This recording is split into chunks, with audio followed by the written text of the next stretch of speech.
গ্রামের মজা তো গ্রামেই পাবেন, গ্রামের মজা তো আর শহরে থেকে পাবেন না। এরকম টাটকা সবজি যদি খেতে হয় তাহলে গ্রামে আসতে হবে। হাই গাইস, আসসালামু আলাইকুম। কেমন আছেন সবাই? আশা করি সবাই ভালো আছেন। আমার ভিডিওটা যদি আপনাদের কাছে যায় অবশ্যই আপনারা ফলো দেবেন, পাশে থাকবেন।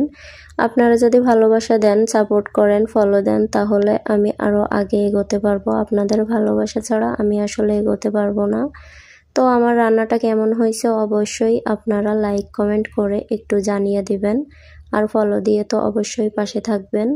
এটা ছাড়া আমার আসলে কিছুই বলার নাই। আমি নতুন, আপনাদের সাপোর্ট আমার অবশ্যই প্রয়োজন।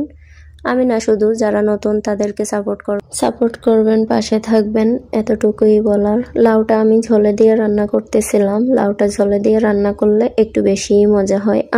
নড়াইলের মানুষ, তাই নড়াইলের মতো করেই রান্না করতে ভালোবাসি। যে যেখান থেকে দেখতেছেন অবশ্যই একটু আমাকে কমেন্ট করে জানাবেন। আর এই যে তরকারিটা দেখতে পারতেছেন কত সুন্দর হয়ে গিয়েছে। তরকারিটা এখন নামিয়ে নেব। নামিয়ে নেওয়ার পরে দেখতে পারতেছেন আমি একটু ঝোলটা পাতলাই রাখছিলাম। মাশাআল্লাহ, আলহামদুলিল্লাহ, অনেক সুন্দর হয়েছে।